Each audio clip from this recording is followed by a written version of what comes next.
the keyboard that has no expression with the choir on Thursdays, and this can, I just rolled it in the Stearns room, so we rehearse in the Stearns room now. And it means that they will probably sing with more expression because I'll be playing with more expression. You rehearse in the Stearns room? Yeah, Oh, just so people don't have to climb the choir up? they're just so cramped up there, They are. yeah. And we do exercises and, Yeah. yeah, So you just reel it in and out? yeah. That's so good. We gotta bring a plug in here, so we need an extension cord for that. We'll figure it out. Yeah, something will figure it out. What time do you have? I don't know. 12 minutes up. Really? Yeah. Okay. I know, I'm surprised. Maybe it's just gonna be used up. And that will be fun. I know, And I'm all thinking, will be well. like, I'm psyched. And then we'll suffer from Easter.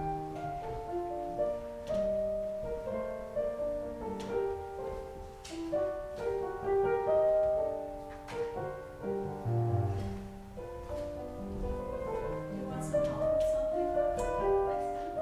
I don't like candles. Perfect. You will just do this too. Thank you.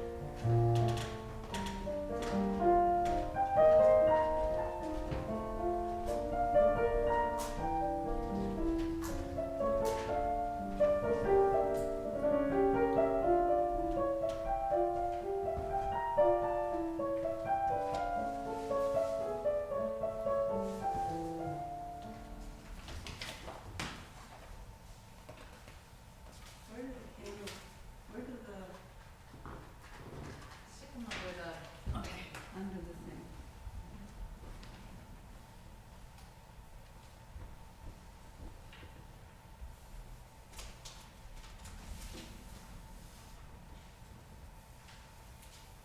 On close inspection, this surface is not very clean looking, you know? No.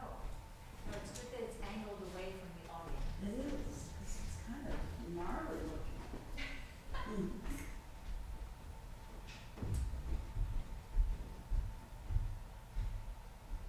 Thank you.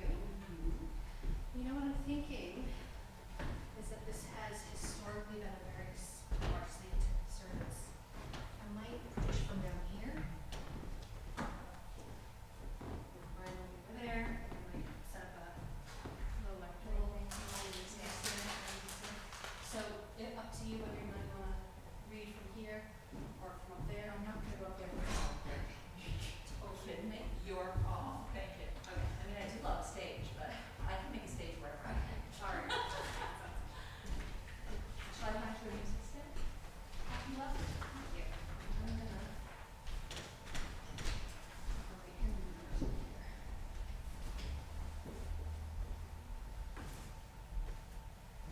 How are you?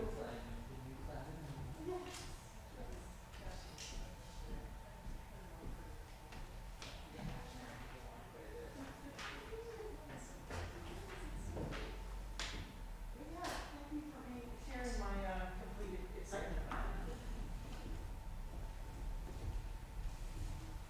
it. Sarah Kay's got to put up her own numbers. Oh my goodness. I've got so many Sarah? wonderful. I was just saying hello. Hello. There's a lovely warmth flowing from the altar.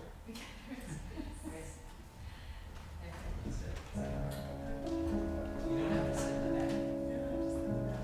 No, it's I'm not in fact, would you please sit not? I gotta go to choir levels. That's where I belong.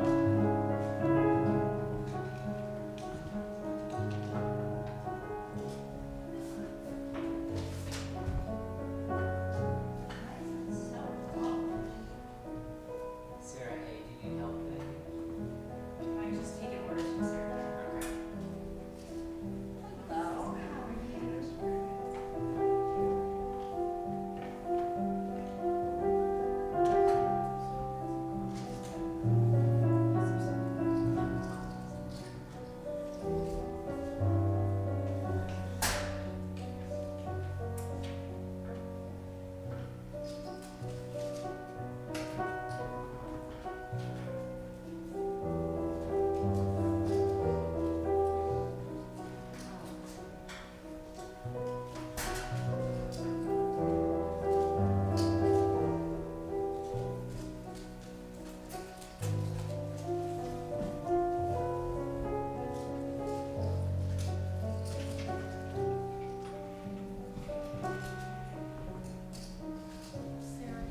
Good evening, church.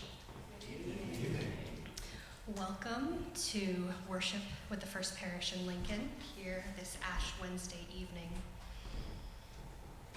Tonight we begin the ancient season of Lent, a 40-day journey of holy turning and returning, a journey through the wilderness, perhaps, of rediscovering who we are and who we might become, a realignment with our deepest sense of being and who we are called to be. As beloved creatures made of dust and stardust, of earth and heaven. Ash Wednesday is a moment to pause, to remember, and to mark the sacred human condition of our mortality. Teach us to number our days, the psalmist says, that we may know wisdom. We remind ourselves tonight that we are dust, and to dust we shall return. Part of the same sacred soil as all of creation, our source and our final resting place. We do this so that we might live in harmony with all things here in the time that we do have. So despite all that distracts, calls our attention away this evening, this season, and this moment in our own individual lives, in our collective life together, despite all that deters us from living honestly and vulnerably in the truth of who we are, tonight we are reminded that we are forever and always held in divine love. And so tonight, as we open our service, I invite you to rise as you are willing and able, as we say together some opening words by the poet Gideon Hugh. We are of the dust, grounded in dark soil. and the quaking of a new world, sighed into being by a greater wonder. We are of the dust, murky and awkward, and entirely, astonishingly sacred, sanctified by a love beyond our wildest dreams. We are of the dust, yet filled with shimmering glory, intoxicating holiness, not just pouring from heaven, but rising up through our dirt-covered roots. Amen.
Look, the trees are turning their own bodies into pillars of light, are giving off the rich fragrance of cinnamon and fulfillment.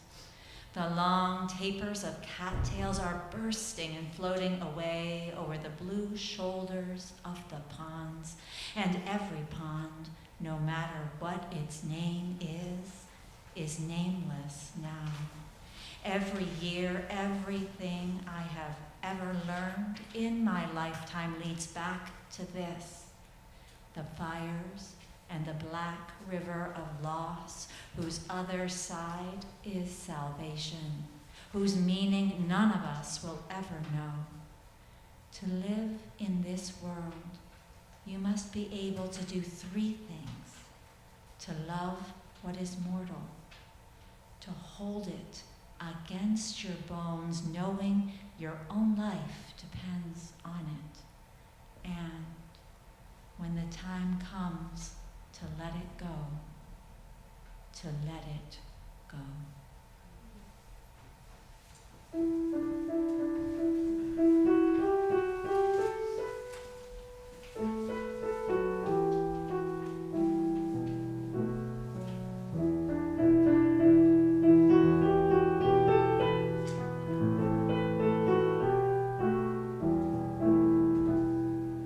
Children of the earth, we are children of the earth. To the earth we are returned.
ash and to dust you return.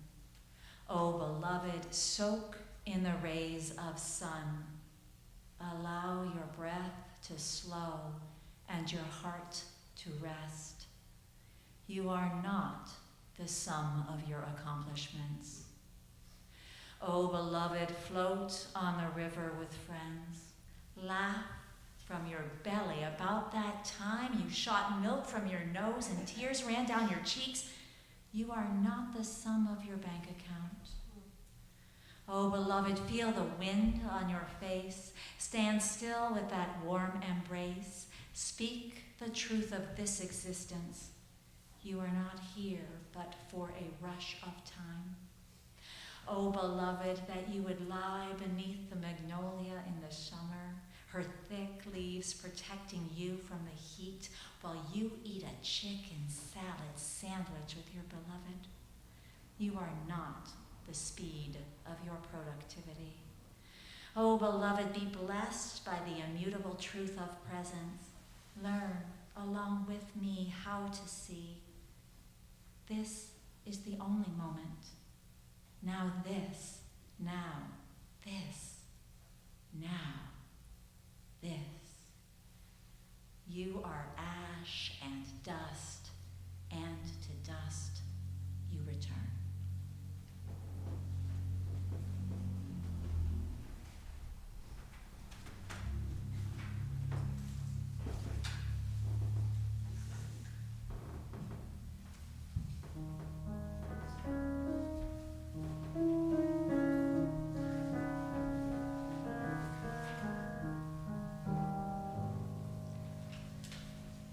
For each child that's born, a morning star rises and sings to the universe who we are. For each child that's born, a morning star rises and sings to the universe who we are. We are our grandmother's prayers. We are our grandfather's dreamings. We are the breath of the ancestors. We are the Spirit of God. We are mothers of courage, fathers of time. We are daughters of dust and sons of great visions. We're sisters of mercy, brothers of love. We are lovers of life and the builders of nations. We're seekers of truth and keepers of faith. We are makers of peace and the wisdom of ages. We are our grandmother's prayers. We are our grandfather's dreamings. We are the breath of our ancestors. We are the Spirit of God. We are mothers of courage, fathers of time. We are daughters of dust and the sons of great visions, sisters of mercy, brothers of love. We are lovers of life and the builders of nations. We're seekers of truth, keepers of faith. We are makers of peace and the wisdom of ages. We are our grandmother's prayers. We are our grandfather's dreamings. We are the breath of the ancestors. We are the Spirit of God. For each child that's born, a morning star rises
say with me the unison prayer?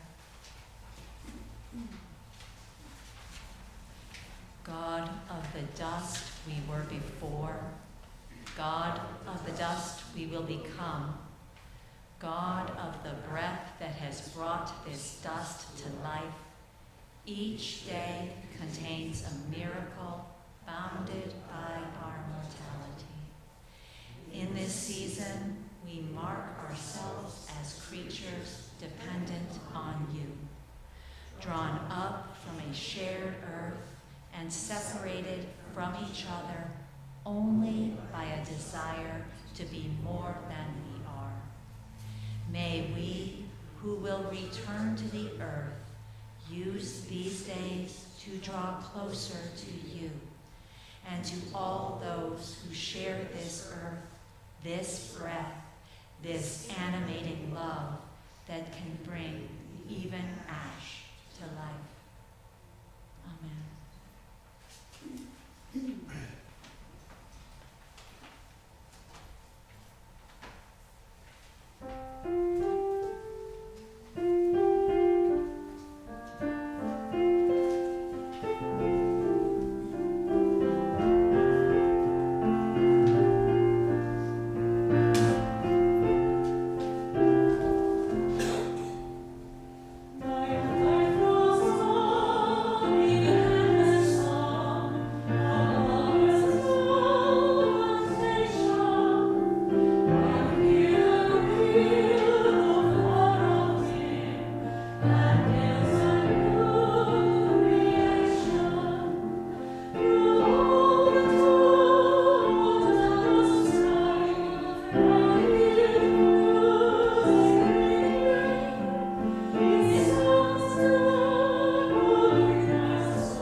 Our last reading this evening is from the Psalmist, Psalm 90, verses 1 through 6 and verse 12.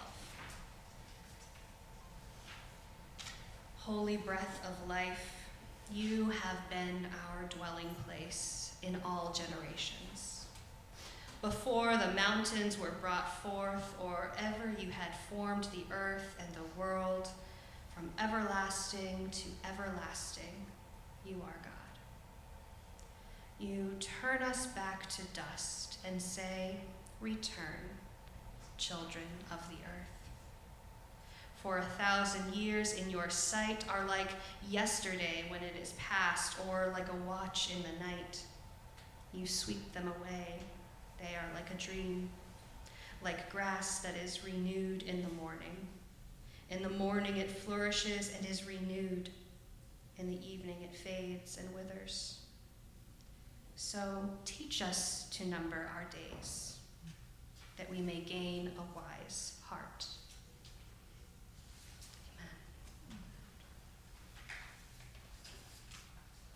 Amen. As many of you know, this past summer I spent 3 months in Portland, Maine, in a hospital chaplaincy program at Maine Medical Center. This was well outside of my area of comfort. This is not something that I felt particularly equipped for. And it was an honor, sitting with people in some of the heaviest, weightiest, in many ways, in many senses, moments of life. My first shift at the intimidating Trauma One hospital as the only chaplain on duty, I received a page for an end-of-life consult for a man in the final decades of his life. He'd lived a long, long life. I remember walking into that room, and his wife had stepped out to take a little bit of a break, and he was in there by himself, not conscious. I pulled up a chair and asked him if I could take a seat and spoke with him. We breathed together and we listened together. His wife came back in the room, and I was honored to bear witness as she said goodbye, as she took a damp cloth and washed his face and spoke words of love and care and remembrance. After about an hour, I received another page, this time for the postpartum floor. Just a walk down the hall, up a few floors, and I had entered another part of the human cycle of life. In that just span of just a few short steps, I moved from one end of the human life cycle to the other. And from the perspective of eternity, I think the human life is a lot like that. A lot like crossing the threshold from one room to the next. And Ash Wednesday is a refreshing reminder of this truth that we can so often forget in the day-to-day. That we are but dust, and to dust we shall return. This truth that might sound so intimidating or overwhelming in another context, in the context of a community that marks the mundane and the mortal as sacred, it might come as a bit of a relief,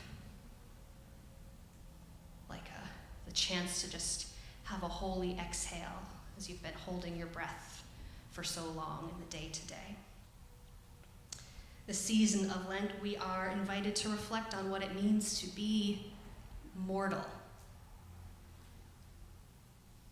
And in the recognition of our mortality, what is it that is most important in this life?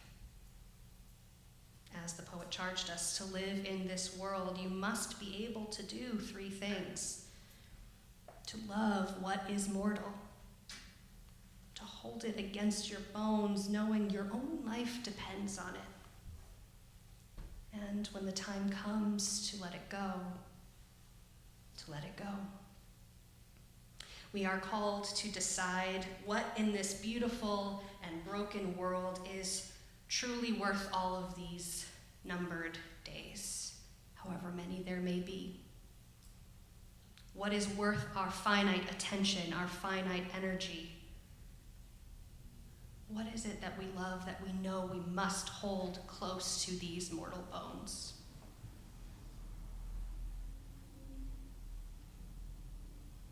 The Lutheran minister Nadia Bolz-Weber has a great image of what Ash Wednesday is that I really appreciate. She says, if our lives were a long piece of fabric with our baptism on one end and our funeral on another, and we don't know the distance between the two, then Ash Wednesday is the time when that fabric is pinched in the middle and the ends are held up, so that our baptism in the past and our funeral in the future meet. The water and the words from our baptism, plus the earth and the words from our funerals, have come from the past and the future to meet us in the present. And we take this mark of ash on our foreheads as a reminder of where we came from and where we're going, and what it is that we are called to do with the time in between. And so tonight we gather alongside humans from across the globe, across all sorts of divisions of race and gender identity and sexuality and class and ability and age, spoken language, to remember. And to do this, it's a collective occasion. It is something we do on our own every day, and it's also something we do together. It is a collective occasion, a communal acknowledgement of the choice that we have of who we are and who we are going to be. And so tonight, let the remembering that we are dust, and to dust we shall return, be a reckoning with the inseparable nature of who we are, of our lives and our deaths. Let the remembering be an apology for all we've chosen instead of each other, to be a grounding in the promise that we come from a holy soil, holy dirt, holy dust. Yes, we are temporary, vulnerable, and precarious earth beings, hungry for relationship, yet somehow find ourselves isolated so often. That we are not set above those earthly creatures that we live alongside, but we live in a delicate web of interdependence. To be created from the dust is not to be created bad. It is good. We are created good, in need of tending, rich with the potential for beauty, and like dirt, perhaps hungry for nutrients, wild and unruly, vulnerable. The dust gives birth to new life, and the dust receives the dead. And in the dust, tonight we find each other. And so tonight, may we choose life in these fleeting, precious days. May we remember that we can mend, we can protect, we can return again and again and again, if we just pay attention to our bodies, to each other, to creation. We can recognize the holy groans of an earth that is calling us home. And so tonight, I invite you to join in with me and our siblings around the world as we collectively remember our humanity. We'll be listening to some music, and you're invited to come forward if you would like to stop at one or both stations of meditation. The first being an opportunity to take a candle from the basket, light it, and place it in the sand. And as you do so, I invite you to take a moment of silence, reflection, of prayer, and ask yourself, what are you returning to this Lenten season? And as you continue on, I invite you, if you would like, to pause where I'll be standing just over here and receive a mark of ashes on your forehead to remind us of who we are and what we are called to be in these days.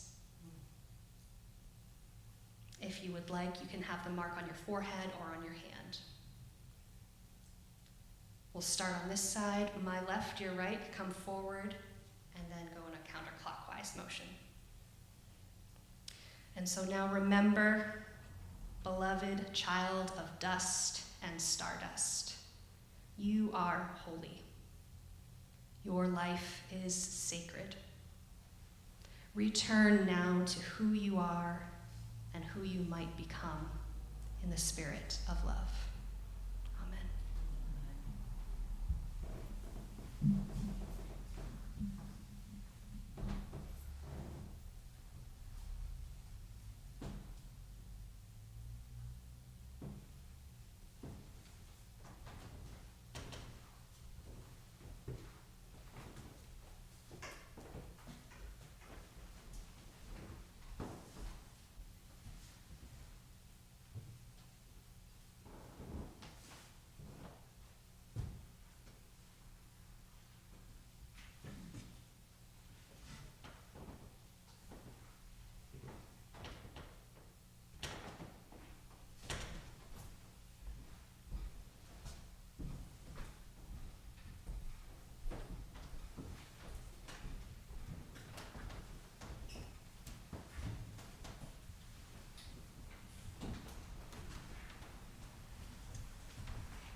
And now, beloveds, go as those marked as shimmering glory of earth and of heaven, dust and stardust, holy and wholly beloved. Look at those you meet and remember each one is also holy and wholly beloved. Go knowing your days on earth are numbered.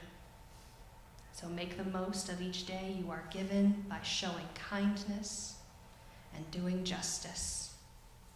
Go embark on this Lenten journey now, doing that which you have been called to do. Amen.